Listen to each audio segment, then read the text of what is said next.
Hey everyone, welcome back to another episode of Jazz Biz 101. Today we are interviewing Lee Hogans. He's going to break down how you can have a very simple home studio setup so you can start recording and producing. This episode is in partnership with the National Jazz Museum in Harlem. We want to thank them for all of their support. If you want to get right to the part where we talk about what you need for your home studio setup, just skip to the time code listed below. Because we're covering so many topics today, we included an index in the description so you can skip right to the part that you want to learn about.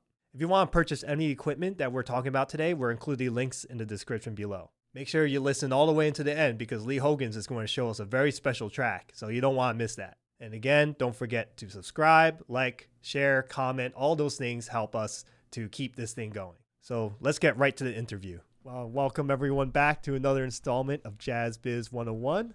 We're happy to be partnering with the National Jazz Museum of Harlem to bring some valuable information to help musicians during this COVID-19 crisis. I'm Peter Lin, and this is my partner, Abel Mireles. Yeah, this is Abel Mireles over here. We're the co-founders of Yardbird Entertainment. We're happy to have an excellent trumpeter. Is that what we're calling them now? Trumpeteers? Trumpeter sounds right. Yeah, sounds about right. And producer with us today. Let's give a warm welcome to Lee Hogans. Yeah, Lee Hogans. Thank you guys. Appreciate you guys having me on. And, I know we're in some crazy times right now. So it's nice to be able to just get knowledge and spread it around. I feel like it's learning time. Like I was telling somebody the other day, I'm actually on Khan Academy. I don't know if you guys know what that is. It's basically like a site where you can learn whatever you want. So like I go on there and I'm learning like electrical engineering, so it's like, this is the time to start learning, you know what I mean? Like, while we're inside. I think it's such a pleasure for us to have somebody like you, because your insight is going to be so valuable for musicians, especially because, a lot of the videos that we do are directed to them. And we're just basically doing this to try to help out people, help out the community of musicians that are into trying to see what are the different ways that they can take in this particular time. It leads me to actually the question that I wanted to open up with. I've known you for some time, and Peter, I'm sure the same. And we've known you as a trumpet player and an arranger too as well, but then also as a producer. Yeah. So I'd like to talk to you about how is it that you as a trumpet player, you got into production, and who have you produced for? There's a couple definitions of producers. You have a producer that goes into the studio and helps the musicians just bring to life, or the artists bring to life what they are trying to sing, whatever. So, and then there's a producer that can put sounds together, which I guess those are both the same, but, sometimes like it's good to define, a lot of people are like, well, you're not a producer if you're just on your computer, but you are. But then you're also a producer if you're in the studio just telling, the musicians how to make something come to life. So anyways, I would say I started when I was very young. When I was like 9 years old, I had a sampling keyboard. It was actually this Casio SK1 keyboard, and it could sample for like 2 seconds. So me and my brothers would just kind of like make songs out of this keyboard. We'd take the little sampling thing and we'd sample stuff, and then we also would play stuff as well. If you guys don't know, I have a younger brother who's a musician as well too. So he was like 5 years old at the time, and he was doing all this stuff with me. And so I was using that keyboard, and plus I would make these things called pause tapes, which it's kind of like early hip hop where you have a tape player. I'm sure a lot of people don't even know what a tape player is nowadays, but you have a tape player, which is this little thing that plays tape cassettes, and what you do is you could and you can record on it. You could actually like dub the songs on it from the radio or whatever. So I would do that. And when you pause, you would kind of make a mix. You would stop the tape at a certain point, then you would blend in another song, so you would unpause and blend in the other song. So it was kind of like DJing from a tape player. So I was doing that when I was young. And the crazy thing is this tape player I had, there was like, it was messed up or something, but for some reason I could record left and right on this tape player, which most consumer tape players you couldn't do. So for this one, I figured out a way to record left and right. So I'd have one song playing in one ear and one song playing in the other, mix those together, and then I play another song as well, like, and blend in. So that's cool. Since I was young, I really was into just like, putting sounds together and making music and trying to make my own mixes of music as well. So that's the foundation. And then I would really say when I really, really started getting into it was around 2003, and I was graduating Rutgers University. I had always wanted to produce like hip hop because I grew up with hip hop, but I always thought you had to buy like expensive drum machines and stuff. And, there was a time where you could only do it if you were buying a drum machine. But this musician hipped me to Logic, actually. And at the time, I think Logic was on version 4 or 5. So he's like, yeah, you can do it on the computer now. All you need is like a computer program to do it. So I'd been messing a little bit with computer programs as far as MIDI, but never really like making my own like music and stuff. So I started working with Logic, and then I went to Reason. And then I started buying drum machines and stuff, because I was really into that sound. And then, the rest has been history. So I guess like I've been doing it since around 2004, and, just trying to like get artists, working with a lot of artists. I've been fortunate to do some commercials. So I've done a commercial for Levi's. I've done a commercial for Toyota. I've also produced and for some artists.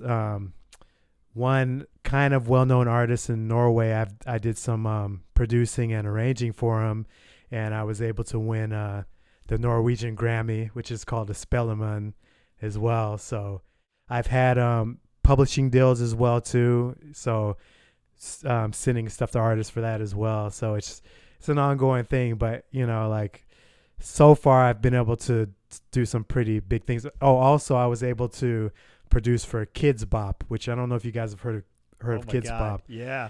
They make music. They basically take music, famous songs, and then, they redo them. So I was able to produce some tracks for them as well too. So man, it sounds like a lot of cool things. I think it's very interesting what you mentioned that sometimes a producer has to wear like all these different hats, right? Like yeah. it's sometimes it's hard to just define like, oh, this is what the producer does, Definitely. And how like sometimes musicians think that they can't do it if they don't know about so and so software. When we have the ability of, we write music, we arrange and whatnot. It's just kind of like using those tools. And I find it very interesting how you as a trumpet player, as a musician, you incorporate this also because this is part of your revenue source, right? As well. Yeah, this is like a serious thing. Definitely. For sure. A lot of my bread and butter was going on tour and playing gigs pretty much. And so even before, COVID-19, I was already kind of transitioning just because of the baby and like just wanting to be home more. I was already transitioned to like, what can I do production to make make income, and not, I'll always be playing and always love playing the trumpet, but I just think that there's this is another source of income, and also it could be lucrative just because when you write stuff, when you produce stuff, you get royalties, Definitely. So it's very important for musicians to know that. And musicians for years have been trying to get royalties, and now it's like we really, really can do it, because we have the knowledge. Whereas back in the day, you'd sign a contract and you didn't know you were giving away your publishing, or you didn't know what publishing was at the time, or you just couldn't do anything, like, I don't know if you guys know, Gigi Grice has a book out, which I haven't read yet, but I really want to read. But the premise is that he was one of the first music publishers in the jazz scene. He was really trying to be a publisher, and he was having issues with trying to be a publisher and almost lost his life because he was trying to do what, every musician or every creative should be able to make money off of their stuff, Yeah. So it's an interesting time now with the internet, and we can learn everything, and we can take more control over our own music. Yeah, no doubt about it. I think with technology just like becoming more user friendly over the years, I just remember messing around with some programs maybe 10 years ago when I was in high school, and I was just like, how do you use any of this? It's very overwhelming for a lot of people just getting into it. But like nowadays, it's almost like a little bit more like you can just click and go, kind of like if you understand the premises. So we have a lot of people like watching this series that are of all different levels of expertise when it comes to technology. So what is like a simple setup that you would recommend for musicians that are looking to get into maybe doing some home recording and possibly some producing? Yeah, so that's a good question. There's a lot of like free programs out there now. I'm not super hip to all of them, but I think Reaper is one of them. Ableton, they have like an LE version, and Cubase as well has an LE version, so it's just like their lighter version, but you can still make great music with it. And also, I think probably one of the biggest ones is GarageBand. Like if you own a Mac, GarageBand comes with a Mac, and then you can do so much with those programs. You have to have an audio interface, to record. Like unless you use your Mac's microphone, which is not that great of a microphone, but I know people who've recorded songs with it. So if you're creative, you could do it. I just read a couple of days ago that SSL, which is a pretty famous company for audio, they've been making huge consoles for years, and like probably some of the greatest recordings you've heard was done on an SSL console, $500,000 console or something like that. That company just came out with an audio interface, like a 2-channel one, which you can buy for $200. And they say that you can get the sound, that they were getting on those consoles. I don't know how, accurate that is, but this famous company is putting out a $200 audio interface. So you can get the SSL audio interface, or you can get the Focusrite, which is only $100. So I would recommend, if you're starting out, to get an audio interface. You could spend anywhere from $50 to $100, and a lot of these audio interfaces come with programs as well too. Either an Ableton LE or something like that, and start working with that. And start learning the program, because although everything is accessible now and you can get the programs, there's still a learning curve, because these programs have a lot of power and there's a lot of things they can do, and it may take some time. One of the things I also suggest to people is, come up with an idea of what you want to make. What kind of song do I want to make? Do I want to sing something? Do I want to play trombone or sax on something? Think of the idea, picture in your head what you want to do, and then start trying it. So like, let's say, okay, I want to record saxophone. Okay, what do I need? I need a microphone as well. Okay, write a list down of what you need: microphone, an audio interface, and a computer as well. Okay, and then a program as well too. And then once you get that all set up, then say, okay, well, how do I get the saxophone into the program? Okay, it's a little complicated. Let me go to YouTube, type in, how do I get a saxophone to be recorded or a vocal to be recorded into Ableton Live or Logic, and then you found the answer. So each step, it's going to take some learning, but if you take it one step at a time and then go to the internet, because it's like a huge source, and type that specific thing you need to do, then you'll learn it. Yeah, YouTube nowadays has instructions for doing all these different things. This is very interesting in terms of especially like the audiences that have been checking out all these videos, and and specifically talking about the circumstances that we're going through. I'm sure there's a lot of people that are really trying to get into this, because you know, we don't know exactly what's gonna happen with live gigs or whatnot in the moment. So it's a good time to, like, you know, I've known some friends that they've just been like, man, this is, you know, I wanted to be part of this project or whatnot, to actually, you know, make it a justification to buy some of the equipment. So now that you talked a little bit about the equipment, could you give us like a little quick tour of your studio? What is it that you have, and how is it that some of the equipment that you mentioned looks like and whatnot? What I'm going to do is, I guess, take my iPhone and just show it around while I'm talking about it. So what I'm showing you guys now is an audio interface. And what I have is Pro Tools Digi-03, which is an older audio interface. But I got this audio interface actually modified by this company called Black Lion Audio. And what they do is, even though the interface is pretty good as it is, they just kind of tweaked it a little bit just to make it sound a little bit better. So I'm showing you the interface. Just a pause. So what is it? Just so for people who don't know, what does an audio interface do? In layman's terms. Okay, so this, I'm showing you this Digi-03 audio interface. I'm showing you my computer right now. And the program that you see is a program called Logic. And Logic is a program you can use to create songs, and also you can mix, you can master in it, you can do a lot of different things as well too. And it's called a DAW, which is Digital Audio Workstation. For those guys who've seen DAW and always wonder what it is, it's Digital Audio Workstation. Okay, so I'm showing you guys that. And there's some soundboards, some acoustic absorbers right behind my computer. And I have some to the side of my speakers as well, too.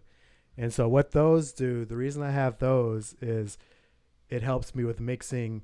And this is a little bit maybe advanced, so I won't go into too much details with it, but it helps with the sound of the room, and it helps with mixing as well, too. So the speakers I have are Event Pro speakers, and they're 6-inch. So the speaker, it has two speakers, a tweeter, and it has a normal speaker, which is a 6-inch speaker as well too. And I have those on speaker stands as well. And basically I have these monitors to help, you know, to hear the music a certain way. You know, you can use the speakers from your computer, but they just don't give you the full spectrum. Whereas like if you have studio monitors, you can get more of the spectrum, more of the lows, the highs, the mids if you have studio monitors. So that's that.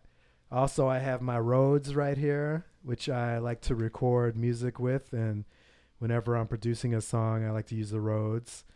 My trumpet right here as well too. So play trumpet. Not electric.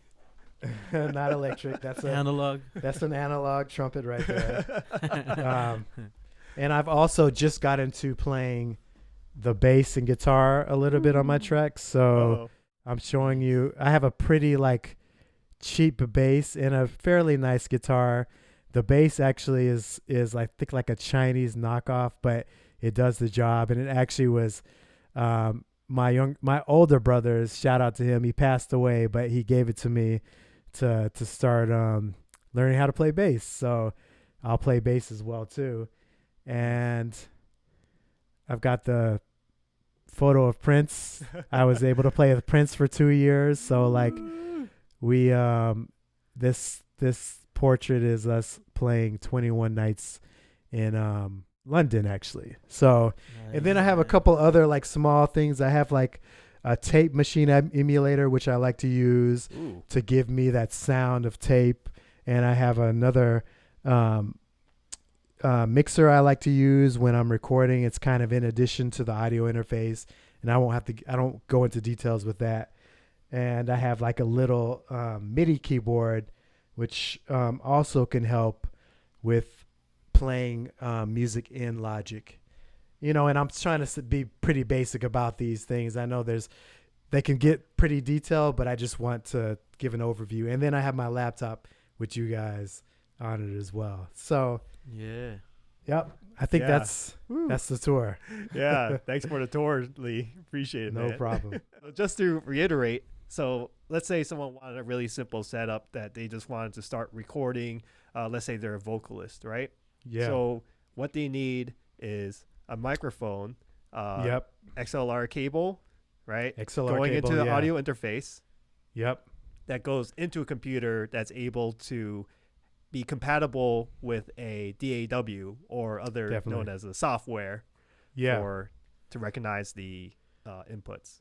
Okay. That's pretty much it. And it's important to get a particular mic, like each mic does different things. And obviously the more expensive the mic, the better the sound. But, there's some pretty good cheap mics out there. You can buy what is called a condenser mic, which is what you want to buy if you're a vocalist. You want a condenser mic because of the way it picks up the vocals.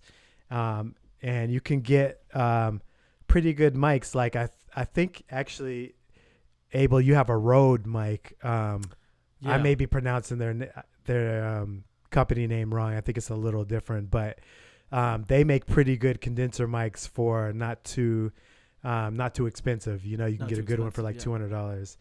And it's important as a vocalist as well too to get a pop screen or a pop filter. If you see my mic, this condenser mic, this is a Rode actually as well. Cool.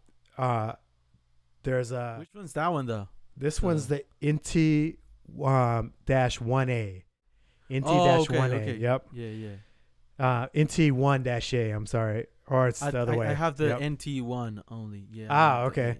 So Yeah. I'm not sure the difference between the two, but I think one of them is brighter and the other one's a little bit darker. I was checking Yeah. some videos. Okay, cool. So what you need is this is kind of a windscreen that I have on it. So what this does is help if you're a vocalist, certain syllables create more air. Like if you say p, p, that creates a little more air.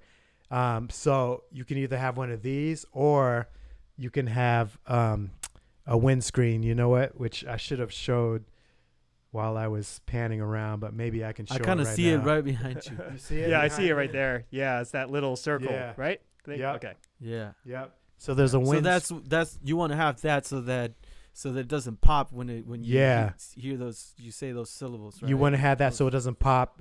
And also for instrumentalists, especially brass, it's good to have one of those as well too, because brass creates a lot of air. So I'll use that as well with my mic while I'm playing, just to make sure. And I use a ribbon mic, and the ribbon mics, to not get too technical, they have a ribbon inside of them. So I don't want the jiggle the ribbon too much. So I use a windscreen, but it's good to have one of those. So as a vocalist, I'd say buy a condenser mic, buy a windscreen, buy an audio interface. And we said Focusrite has some pretty cheap ones, and you'll need either a laptop or a computer, and make sure that this, that the audio interface is compatible with that computer. And then you'll need a computer program, and you have to make sure all those are compatible as well too. Can you talk about like some of the things that you can use that you already have at home? That because I was I've been getting involved in some projects, and then I have some friends that they just might be like, no man, I don't have this interface or whatnot, but they might have some other things that can use. Can you elaborate a little bit more on that? Yeah, there's some and I have an interesting story about that. There's things that you can use, like it's becoming so crazy, like you can use your iPhone, and the iPhone mic is not that great, but people have made songs from it and people have made video from it. As we see, it may not be the best quality, if you're really trying to get professional quality, which I think we should strive for, Right. It might not be the best quality, but it's something that will get you a good demo, or like if you use it in a creative way, you might be able to make a professional song. Like take the iPhone, make a recording with it, and then use some effects, use an app to make an effects and make your voice sound very raw or rough, and that might be the effect that you're going for, and that might be a hit song. You never know, right. So you got to be very creative. Sometimes you have an external mic on the iPhone too that you can get. Sure makes a good one. Apparently, I was looking at that the other day. So that's a very good point. So you can now get a separate mic, which is probably like $100, $50 to $100 as well, and you can make great recordings, with that as well too. And you could probably get a pretty professional recording if you're able to buy this extra mic with it. Right. iPad is like amazing. I actually, one of the commercials I did for Toyota, I did it all on an iPad. Wow. I happened to be I heard about that. I happened to be like out of town and not have my computer or my laptop. It was just on vacation, and I got a call to do this commercial. So I used GarageBand and a couple other programs I have on my iPad. I used the actual iPad mic. I didn't need to record any vocals. It was all instrumental, but I needed some claps. So we were on vacation with friends. So my friends all sat around the iPad and clapped. So I did the whole song in that. And then later I mixed it on my laptop because it was easier to do that. But I made the whole song on iPad. So wow, you could do a whole song and that's so crazy. And have Toyota like, use your song in a commercial on an iPad. So there you go, folks. So iPad as well. And people who are hip to the Zoom drives, or I know there's a whole bunch of other companies as well too. You can make very good recordings with that as well. One thing that's important though, with all these things that you have, it's important to just really experiment and try to get the best sound you can. It's all about experimenting, and you got to be a little patient because it takes time to learn these things, But if you're patient and you just experiment and just try to get the best sound you can, you're going to really come up with something nice. Yeah. I was talking to a friend just to kind of add a little bit to that. Is a friend of mine was, was like, hey, I'm trying to record, but I don't have an interface and whatnot. And one of the things was like, I was like, what do you have? And he said, I have this mixer that I buy. Because a lot of musicians, we gig and whatnot. We have to buy some equipment for our gigs and whatnot. So there might be some guys out there that they'd be like, man, I don't have an interface. Well, sometimes your mixer is your interface. Like I asked him, there's so much you can do with a mixer. The only issue sometimes is if you want to get into the computer, you have to have some kind of way to get it in, an interface. But if you have a mixer and then you have like something that has an input, whether a CD player or a VCR, if some of you are old school, VCR or a tape player, you can make great songs with that and a mixer. People have made many songs with that, Well, what I was with this particular case, actually, is mixers. Now mixers are their interfaces. Oh, they're digital. Yes. They have they have the connection through the USB, and he was like, "Oh, can I actually connect to the computer?" I was like, "Yeah, you can." Yeah. And it was like it's an interface. I actually have one of them that I bought it just for a gig, it's similar to, and then it turned out I was like, "Oh, this is also an interface," and I started using it. So you're right. For the cats out there that have some stuff, If it's got a USB cord and it goes into the computer, it's an interface. It's an audio interface, basically. Right. So that's like a Zoom recorder, right? That's what you're saying earlier. Yeah. Okay. Zoom as well too. Yeah. I mean, that's a good point that you bring up, Abel. Like sometimes we have things there that we don't realize like we can use, and mixer that has a USB cord that goes into the computer, or if you have a Zoom that goes into the computer, you're pretty much like set. You can make some good recordings.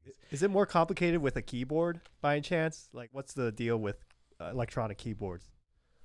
As far as recording audio, or using it as a MIDI input, because I know like certain models, depending on the year, doesn't have those capabilities as much. Or maybe you could go into that a little bit. That's true. So nowadays, if you buy an interface that's at least 10 years old, you're not going to have any issues. It's just going to go directly in USB, and then you'll be able to sync that up with your program, whether it be Logic, Ableton, Pro Tools, or whatever. So you won't have an issue.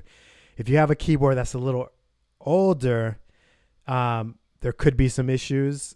You may have to actually buy a USB to MIDI cable So Okay. they sell those as well too. So it's just a little cable you can get on Amazon.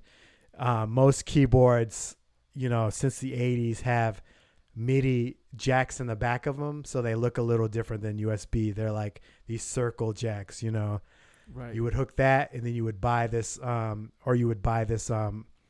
MIDI to USB cable, hook that to the back of your keyboard, and you should be able to do the same thing.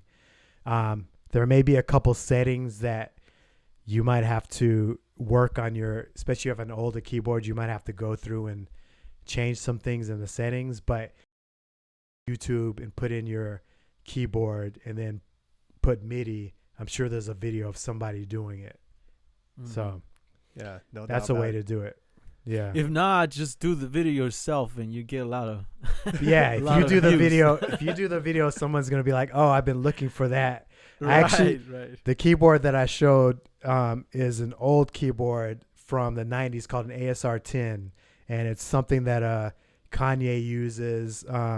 A lot of like hip hop producers Wow. use. Like Kanye's made hits on this keyboard, and it's very unintuitive. It's like the learning curve is crazy on it. So what I did was I went on YouTube and I watched so many videos of how to use this keyboard, and I got this keyboard probably like 10 years ago. So I was even like going on YouTube then and or going online at least and looking for videos and manuals and stuff on it. So the information is out there probably for like every keyboard that's been made. Right. Yeah, no doubt about Cool. it. So actually, that's a good follow-up right there, because we're going to ask, how do you learn how to use these programs and these different MIDI controllers, audio interface? Yeah. How do you just research instructions in general? You already mentioned that going to YouTube, type in your keyboard model number and then whatever problem that you're having, right? Like, Yeah. that's one way of looking at it. The other way is like the old-fashioned way is like every program comes with a manual. So just go in the manual, and the manuals can be super overwhelming because there are thousands of pages, because these programs are so like intricate and you can do so many things with them. The manual is like kind of intense. So that's why I recommend figuring out what you need to do first. Don't just open the manual unless you're that type of person. I'm that type of person where I can just I'll just sit and read a Right. manual because I like to do it, but not everybody's like that. So find out what you want to do and then go to the manual, do a search, and then figure out how to do it. Mm-hmm. In addition to going to YouTube and typing it in and seeing how to do it as well too, and watching a video.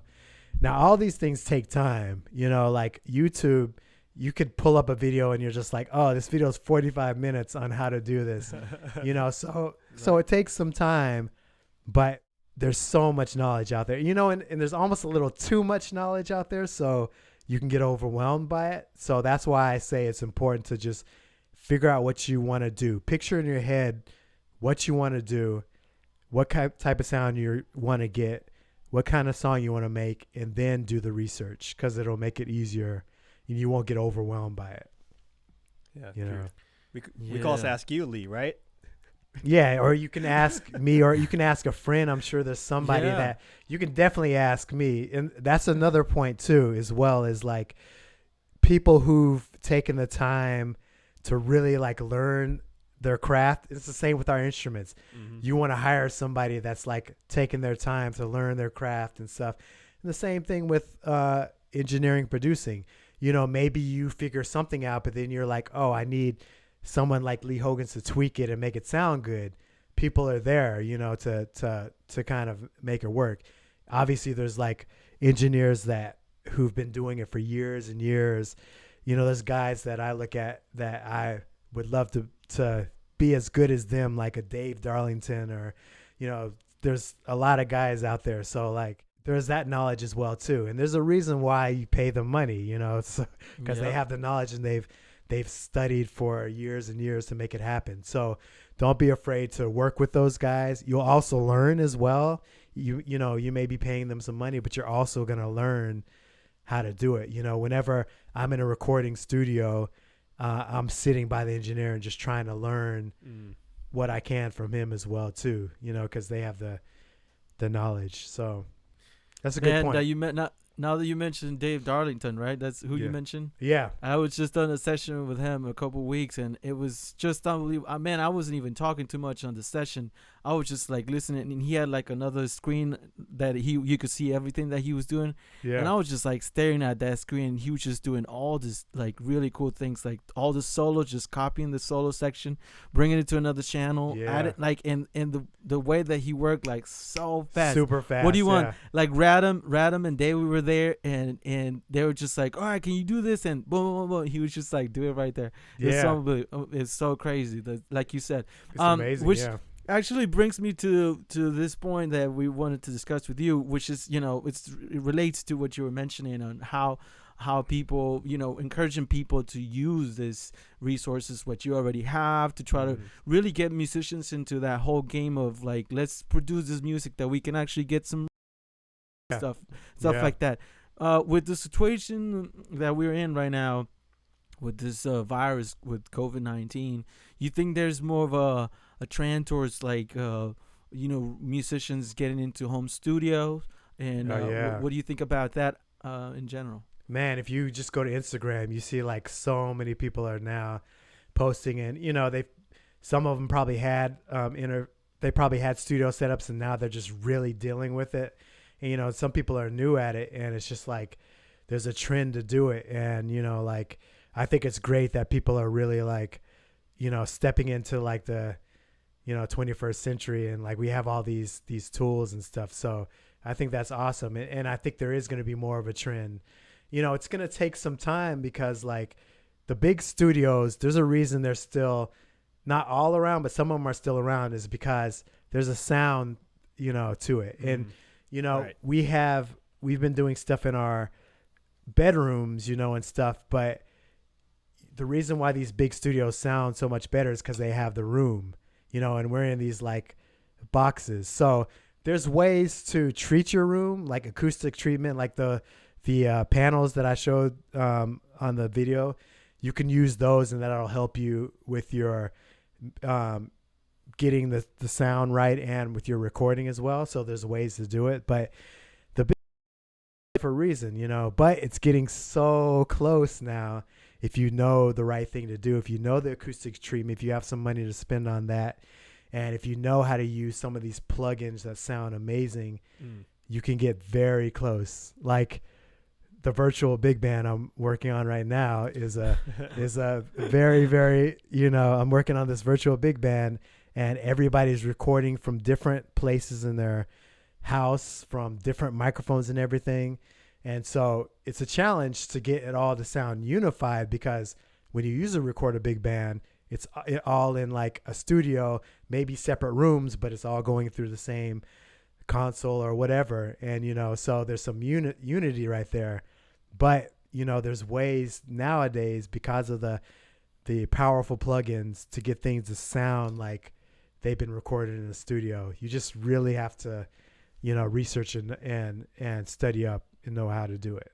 Specifically right now, this time, it's a good opportunity for us to jump on this and really learn. I'm looking at it more of I'm doing it myself too, you know, just getting into production and whatnot. But I obviously there's so much time that you could get into learning how to mix, learn how to master.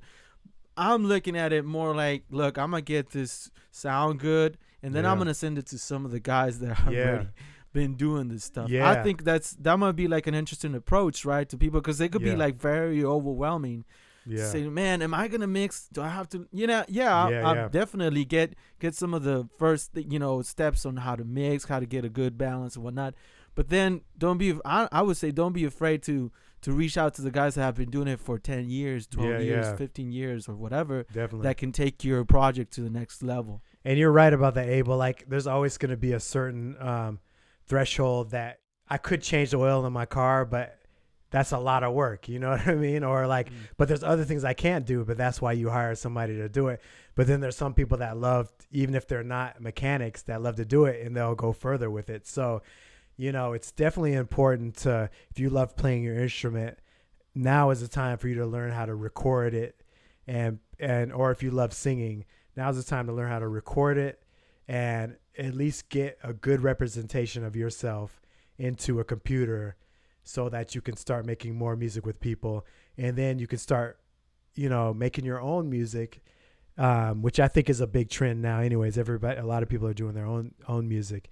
And then hopefully, there's another step after. If you really want to make royalties with it, you have to hook up with a company or something like that.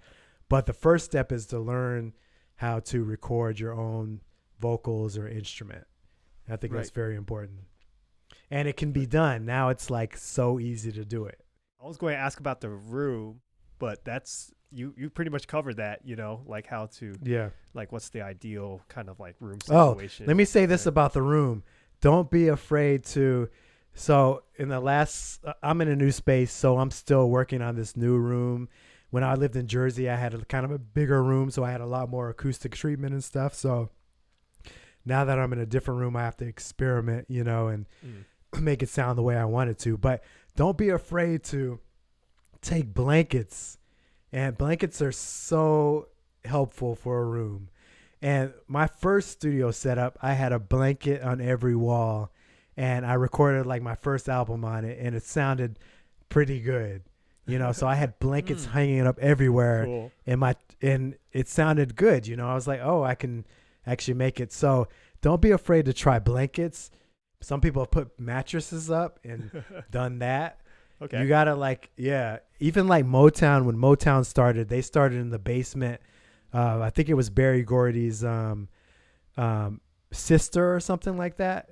And they did all this from a basement of a house, and they put whatever they could to make the sound right. So experimentation is very important. So if you record your instrument or you sing and you just don't like it, maybe it sounds like there's too much room, or your vocals is not coming in, try to experiment. Try to put up a blanket.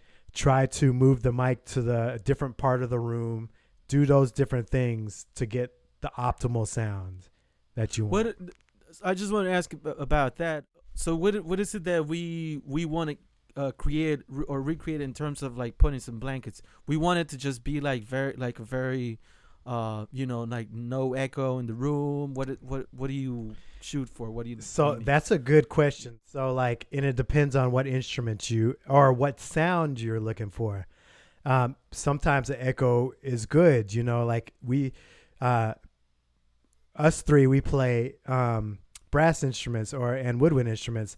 So we like a little bit of room, because if it's totally dead, then it doesn't really sound like, when you're used to hearing an instrument, you're used to hearing the room with it. So some rooms might have too much room. So you might be like, oh, I like the sax of my sound, but I'm hearing too much of the room. So let me just try to put one blanket up, see if that deadens the room a little bit. And then, so, and also if it depends on if you're a soloist or you're playing in a section. So let's say you're a vocalist and you're an instrumental soloist and you're coming up with a song.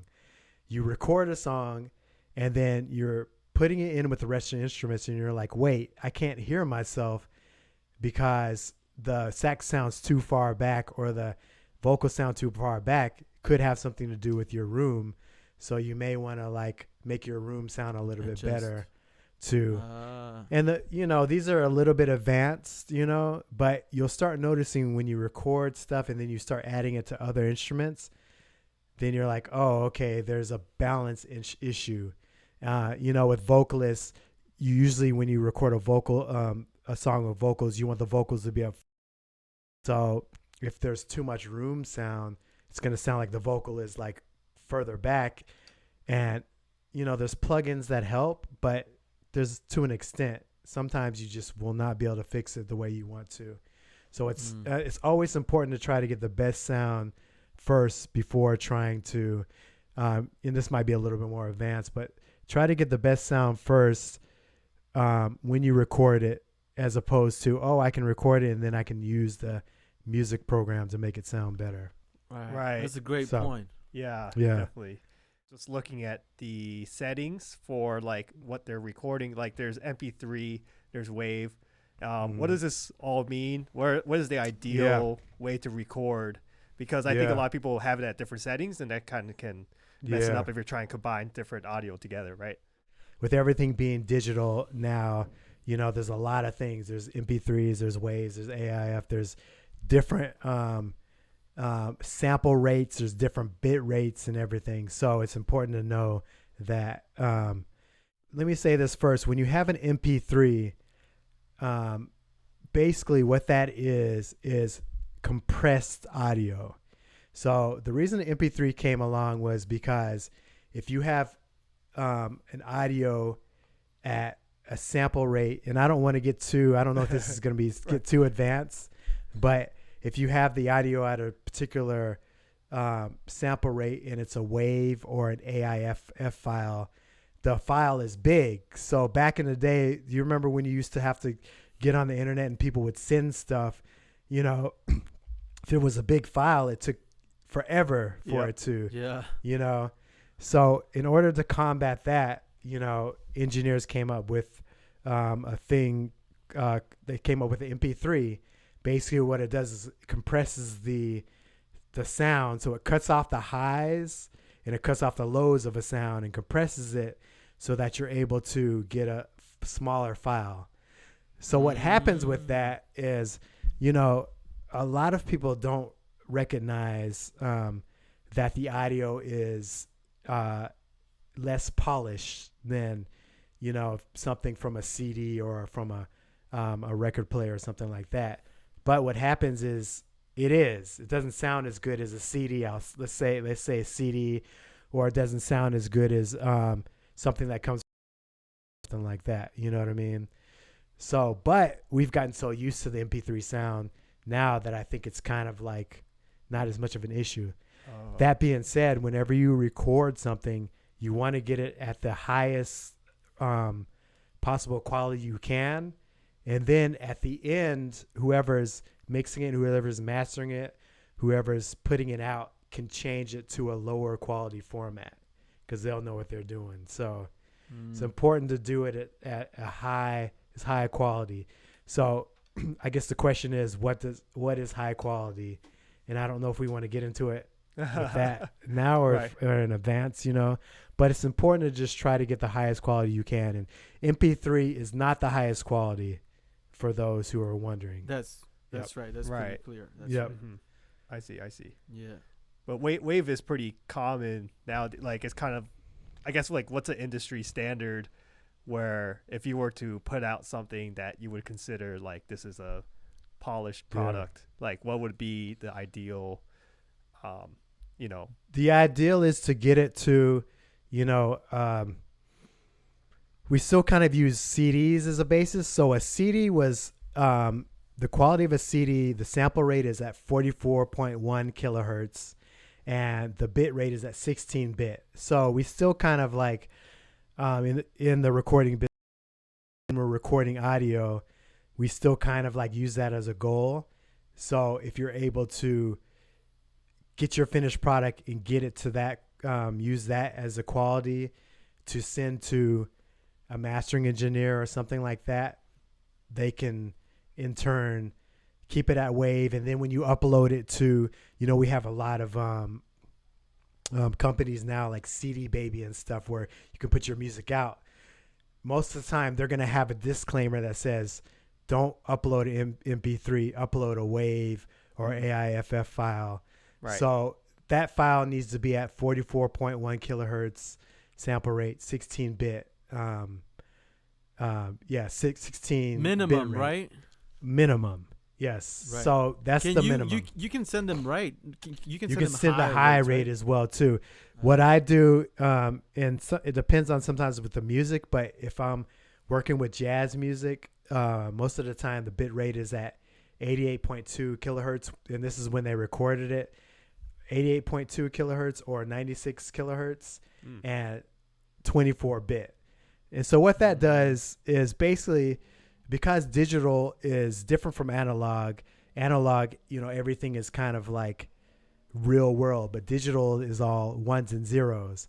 So the higher the bit rate you have, the higher the sample rate you have, the more you're getting and the more quality that you're getting of your sound. So the higher you can do it, the better. So there's a cap. More information, right?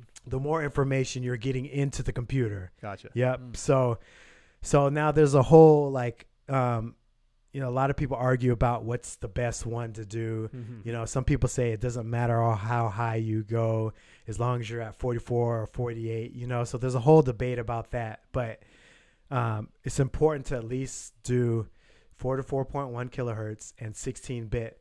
I would even say 24-bit. Most systems can do 24-bit now. Do that because you're going to have a higher headroom, which is kind of an advanced term as well too, but you want to have more headroom. The more headroom that you have, the more instruments you can add, the better it's going to sound. Abel and I would definitely, and I think the audience would love to hear a track that maybe you're comfortable showing us, if that's cool. Yeah. All right, guys, I'm going to play for you a track that I did for Levi's Kids, and this features a good friend of mine, amazing MC. His name is Silent Night. So check this out. I hope you guys like it. One for the music, two for the crowd. Three to get loose with it, too hot, put it down, little mama say. It's a great big world out there, girl, I don't even sweat it. Know you got it all in the palm of your hands, how you not gonna get it? We don't gotta ball out, I just wanna call out of work for a day. We can hit Main Street, we can put the top down, ain't even nice hair blowing in the rain. We don't gotta shop up, we don't gotta pop up, we could just walk, I'm not one to complain. We could just dance, it ain't nothing I'm saying. We could just jam, it's a wonderful day. So much for sharing your knowledge. Yeah, with us man. today. Awesome. Thank you guys for having me. I think what you're doing is like so important, so vital to the music community, and I think it's awesome that you're doing it. And it's coming from killing ass musicians, which I really dig. You know what I mean? Oh man, now I got shed. You know, getting the knowledge out and learning more about, you know, our music industry. Man, this is not gonna happen by itself. You know, there's nobody's gonna come and fix our scene. You know, we have to freaking educate ourselves. I think there's a whole history of this too. I mean, started with like people like Max Roach, right? Like starting their own record, like people taking control of their, you know, own business and stuff. We have to do more of that. We have to look, like you said, we have to go back and look at what you know the cats were doing and continue some of that work, right? Yeah. So part of the legacy. I want to thank everyone for listening today.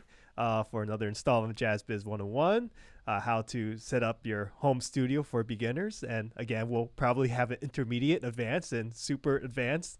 And oh my God, I can't handle this level. But yeah, we'll get there one of these days. And we also want to thank National Jazz Museum of Harlem for helping to sponsor this today. Yeah. And I'm a Harlem resident, so I love anything go. Harlem. Yep. Let's do There it. you go. So Yeah. we hope everyone takes care during this crisis. You know, definitely everyone stays safe. And yeah, thanks everyone. Thanks, Lee. Yeah, Appreciate it, man. take care, guys, and everybody stay safe. Man. It's what you really need, it's what you really want. Just keep your eyes on me, it's what you really want.